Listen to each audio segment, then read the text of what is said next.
l'autre question, c'est que Doug Saga serait mort du VIH. Je voudrais donner la preuve à tout le monde que Mollah l'a dit sur un plateau télé. Nous, on a eu l'élément et on va écouter ce qu'il a dit exactement, Mollah. Et mes amis aujourd'hui sont mal placés parce qu'ils veulent un devoir de préserver la mémoire de Doug Saga. Donc quand je dis qu'il est mort du sida, ça les dérange un peu, ça les embête, ils essaient de couvrir. Bon, il ne faut pas qu'on discute tout ça. Et puis je vous dis, maintenant là, il faut arrêter. C'est pas une maladie de la honte. Et au contraire, si on fait comprendre aux jeunes que Doug Saga est mort de sida, mais j'espère qu'eux aussi prendraient les précautions. Oui, mais est-ce que c'est pas salir sa mémoire? Et puis est-ce que vous avez aussi pensé à sa famille? Ça, c'est la mentalité d'Africain. Je veux dire qu'il n'est pas le premier amour du sida, il ne sera pas le dernier. Moi, ce n'est pas une question de salir sa mémoire. Qu'est-ce que vous appelez salir sa mémoire? Son œuvre perdue. Son œuvre perdue. C'est la mémoire de Doug Saga, elle est physique, c'est la musique, c'est ses clips, c'est la joie qu'il a donnée. C'est pas parce qu'il est mort d'une maladie que sa mémoire devait être salie. En quoi le sida est une honte? Je veux vous signaler que le paluche tue plus que le sida. Je veux dire, l'Africain pense comme ça, mais il faut que les mentalités évoluent. C'est une maladie. Si on ne se soigne pas, on en meurt. Si tu te traites, que tu te soignes, tu n'en mourras pas. Et il était entêté. Et la plupart de nos histoires vers la fin, ça venait de là. La maladie, on l'a décelée 1 an, 2 ans, 2 ans avant qu'il meure. Et après, il s'est fait avoir. Il s'est fait avoir dans plein de choses. Après, je donne un conseil à tous mes jeunes frères qui me regardent, mes soeurs, s'il y a des malades, arrêtez de dire qu'on va aller prier pour te soigner, on va avoir lui dit prends tel canari pour te laver. Je ne dis pas d'oublier nos racines africaines, mais il y a des traitements, il y a la thérapie. Tu sais, tout ça, il a fait la maladie 3 fois. 3 fois, c'est-à-dire qu'il a été sidéré 3 fois. On te prend, on te soigne, on te remet, tu deviens séropositif. Après, tu fais la maladie. Quand tu fais la maladie, tu redeviens séropositif. Donc, je veux dire, Dieu même, il lui a donné beaucoup de choses et on en parlait. C'est quelque chose qu'on savait. Et on honorait ses conseils. Et c'était un secret. C'était le secret, notre chasse gardée. C'est entre nous. Et ça n'a pas été la meilleure stratégie. Moi, je trouve. Après des années, moi, j'ai été insulté. Je peux te dire que les premières semaines, là, même c'est mes parents qui m'ont fait asseoir pour me dire que tu n'as même pas à parler de ça. Tu ne parles pas de ça. Nous savons qu'est-ce que tu es, nous savons quelle est la personne que tu es. Tu n'as pas à parler de ça. Mais, Vanessa, je me suis tué des années. Ce n'est pas une question de préserver la mémoire de quelqu'un. Il faut que les Africains arrêtent, il faut qu'on arrête de se mentir. Parce qu'il y a des gens aujourd'hui qui réunissent leur famille parce qu'il est malade. C'est qu'une maladie. L'hépatite tue plus rapidement que ça. Mollah, tu l'as dit sur un plateau télé, hein? Oui. Tout ça, c'est toi. D'accord. Alors la question derrière, c'est est-ce qu'il est normal de divulguer le diagnostic médical d'une célébrité, voilà, après sa mort, par exemple? Je veux rebondir sur ta question, Didier. C'est le diagnostic médical. Tu sais, c'est une question que je soulève aujourd'hui assez facilement, mais c'est quelque chose dont j'ai souffert. Je peux dire, on me demandera quel est le médecin. J'explique aujourd'hui devant tout le monde l'histoire. Comment est-ce qu'on a décelé? On a fait un choix à l'Atlantis, il y avait Daouda Fraya et Lino. On a fait un choix à l'Atlantis, Doug Saga devait prester en France. Sa voix ne sortait pas. Donc on a été voir un médecin justement qui a l'habitude de s'occuper des cordes vocales. Et ce médecin-là, en fait, a fait des prises de sang. Et quand ce médecin a fait des prises de sang, on était dans l'attente. C'était l'après-midi, le lendemain de son concert, l'après-midi, parce qu'il n'avait pas de voix. C'est lui et moi qui avons officié la soirée. Donc, ils ont fait des prises de sang. Après, elle nous a demandé de sortir. Il était en salle de repos, on est sorti de la salle. Elle nous a demandé de sortir pour lui divulguer les résultats, machin, tout ça. On est sorti de la pièce. Il a dit non, c'est mes amis, ils peuvent rester, tout ça. Il faut qu'on discute, il faut qu'on parle. Donc on a dit non, c'est important, il faut qu'on vous parle. Et donc on est sorti à l'extérieur de la pièce, on a entendu crier. On est rentré. Vous avez entendu Doug Saga crier? Voilà. D'accord. Il a crié, boum.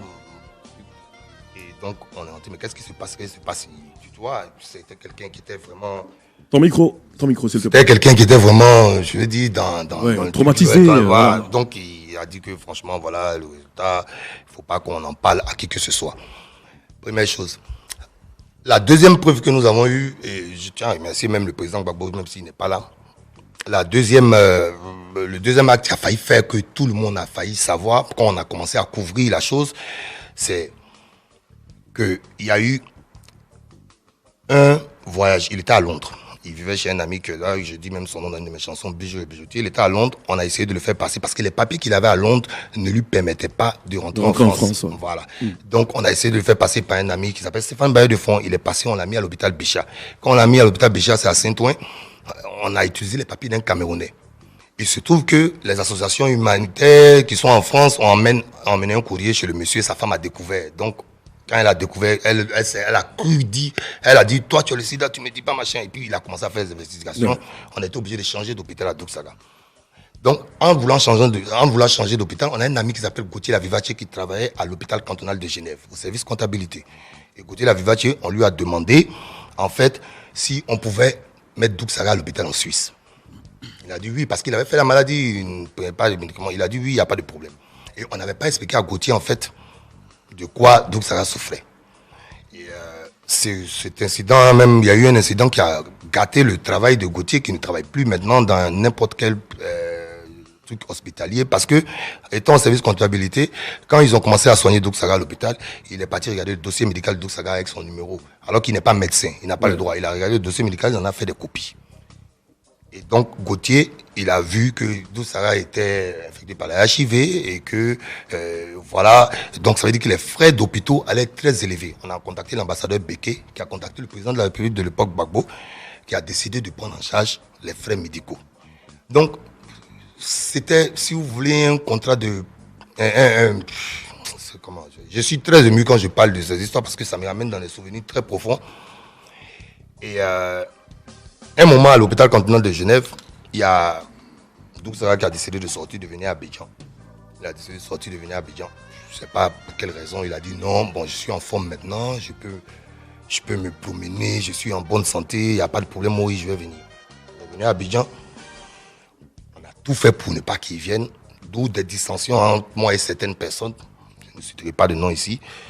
Il est rentré, sachant qu'il n'avait pas vraiment des structures adaptées et qu'il n'allait pas prendre ses médicaments parce qu'on le connaît, c'est un têtu, c'est quelqu'un qui est entêté. Quand il est en forme, parce qu'il a fait la maladie une fois, deux fois, quand il se remet d'aplomb, il jette les médicaments, il ne les prend pas. Et donc, nous, on avait peur pour lui, et non seulement pour la honte que ça pouvait représenter, parce qu'à l'époque, on réfléchissait en termes de honte aussi. On se disait que c'était une maladie de la honte, oui. D'accord, donc je veux dire, bon, là on a bien compris, il a la maladie, il fait la maladie et tout, mais est-ce normal de le dire? Est-ce que tu avais une pression, tu avais des raisons particulières d'évoquer ça sur les médias? En fait, c'est ça la question.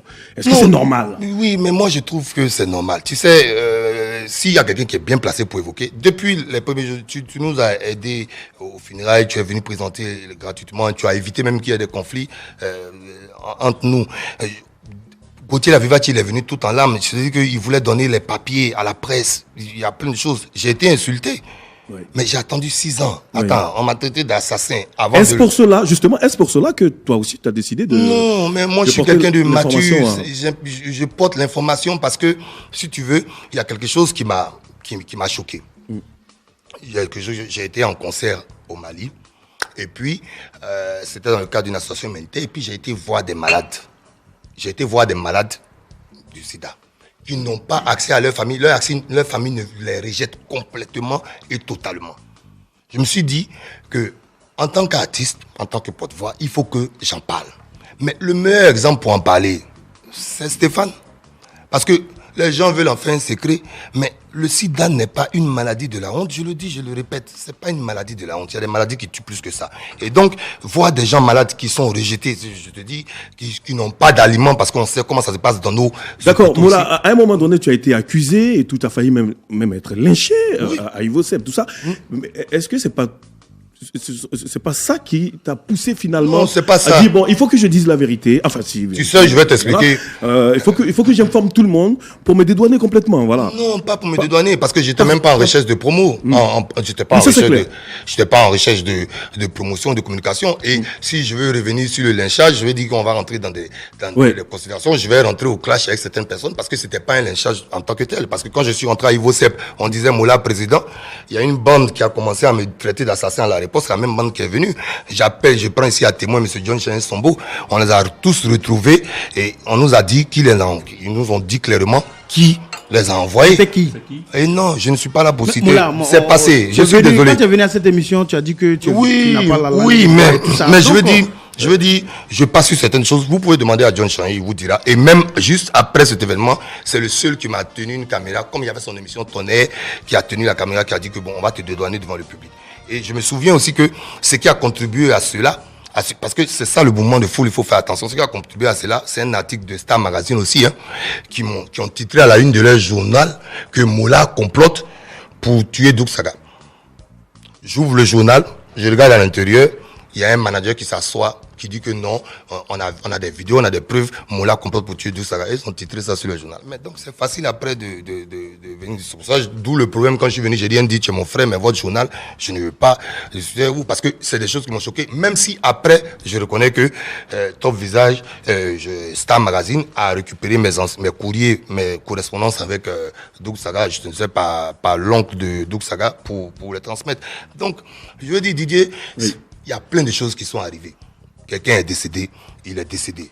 Moi, dans mon esprit, je vais continuer à faire ce que je peux faire pour Stéphane. Chaque année ici, j'organise les hommages de Stéphane et j'ai personne pour m'aider à le faire. Je le fais naturellement parce que c'était mon frère, c'était la famille.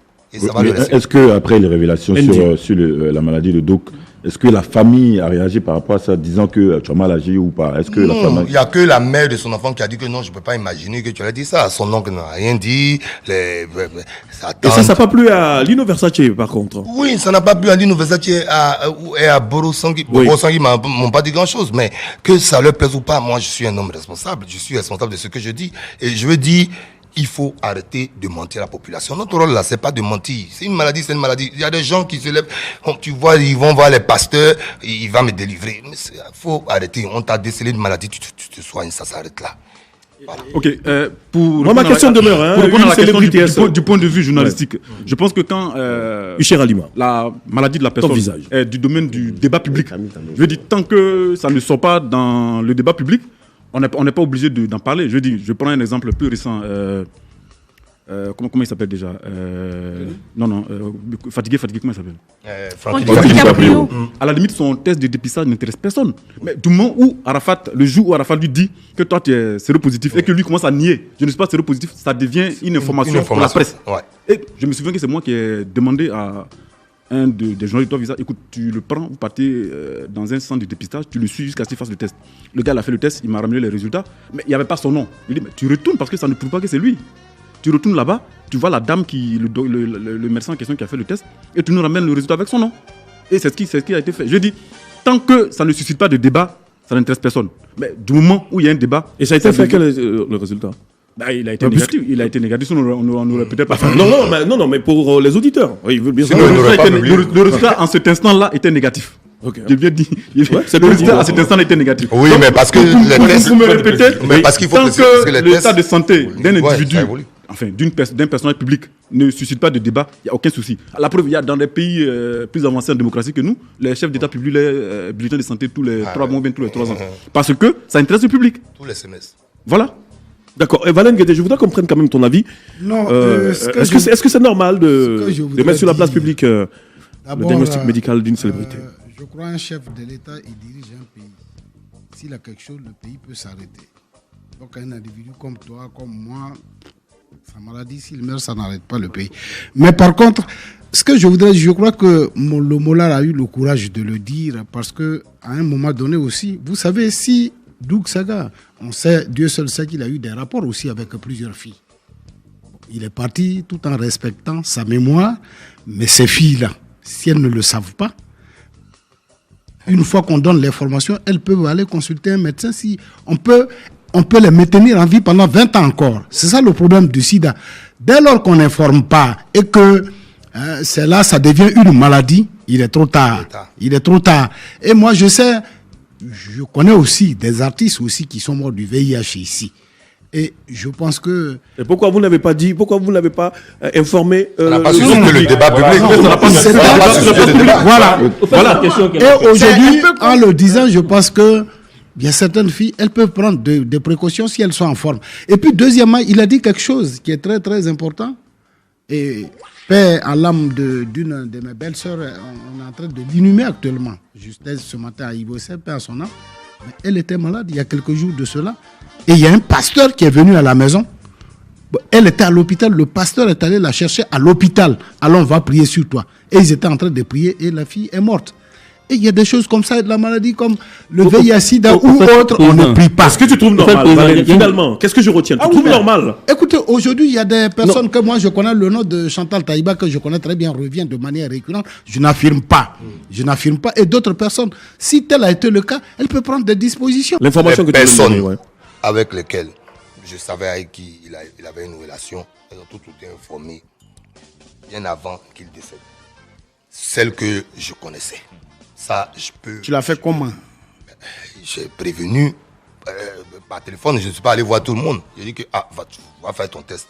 Parce que, voilà, on vient de déceler quelque chose. Et puis, de toute façon, on en vit. Je prends des exemples. Moi, mon exemple le plus simple, je prends l'exemple de Magic Johnson. Et puis, je prends l'exemple d'un autre blanc. Hein, tu vois sur Internet que juste à cause d'une greffe, il n'a plus le sida. Il n'est plus séropositif parce qu'il y a une différence. Je vous dis, Stéphane, vous voyez ça traîner en longueur, tout simplement. Mais parce que être séropositif et être sidien, c'est pas pareil. Il a fait la maladie 3 fois. Donc, son système immunitaire n'est truc. Mais les gens qui sont... Il y a des personnes qui sont même en Côte d'Ivoire ici, que j'ai informé. Maintenant, quitte à... Au fait, Mola, tu es informé après qu'il y ait des rapports avec les filles, mais pourquoi pas avant? Mais attends. Mais Hervé, s'il te plaît, il faut suivre la discussion. Tu es un journaliste que je respecte, il ne faut pas dire j'ai informé après les rapports. Non. Après le rapport, tu dis... Il faut qu'on ait un débat intelligent, s'il te plaît.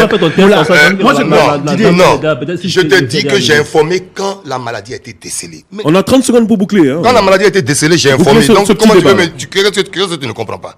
On va boucler en disant que, dames et messieurs, ne fuyez pas vos parents qui ont des maladies. Il faut rester auprès d'eux. Et puis le sida, ce n'est pas une maladie de la honte. C'est rien du tout.